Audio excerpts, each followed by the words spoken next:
Alice and the Great Sap Hunt. Alice was a tiny blue ant with a giant heart for adventure.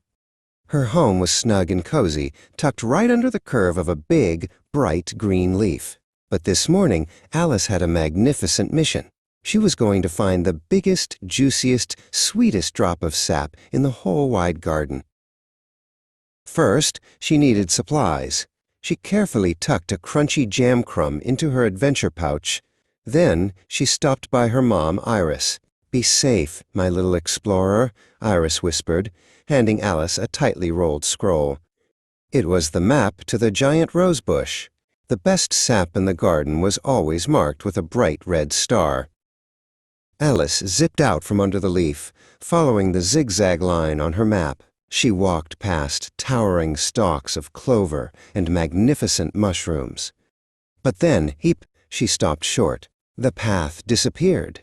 Ahead was a deep, dusty canyon, really just the space between two bumpy pebbles, but it was much too far for a tiny ant to jump.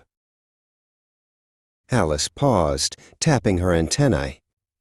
"A true adventurer builds her own path," she declared. She spotted a thin piece of dry bark that had fallen from a twig. Perfect! She wrestled the bark towards the edge and found a long, sharp blade of grass nearby. Soon, Alice's sturdy raft was floating perfectly between the pebbles. She climbed aboard, gripped the blade of grass like a mighty oar, and paddled hard across the dust canyon. Plick, plick, plick went the grass blade against the dirt walls. Success! She reached the other side and pulled her raft ashore. On the new path, Alice spotted something huge, furry and striped, snoozing right by a patch of lavender. It was Pat the cat. Pat was stretched out, purring a low, sleepy rumble. Alice tiptoed close and gently tickled Pat's ear with her antenna. Pat woke up with a giant yawn that smelled a bit like tuna. "Oh, hello there, little blue adventurer," Pat mumbled. Alice showed him her map. Pat pointed a giant paw towards a towering thicket. "The rose bush is right over there," Pat said. "Just watch out for Barnacle. He's a grumpy old crab who thinks he owns the roots."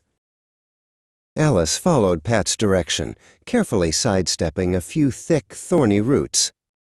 She heard a click-clack sound. That must be Barnacle, but she was too focused on her goal. There it was, the giant rose bush, towering over everything, its pink petals soft as velvet.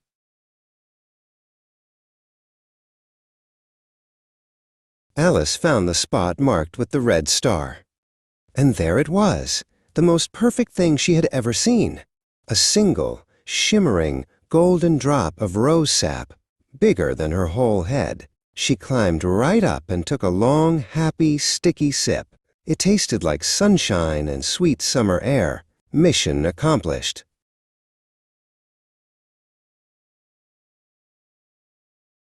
Her tummy full and her heart happy, Alice the ant started the long walk back home under the big green leaf. She still had half a jam crumb and a grand story to tell Mom Iris. And she was already planning her next great expedition, perhaps searching for the singing ladybug or mapping the mighty mud puddle.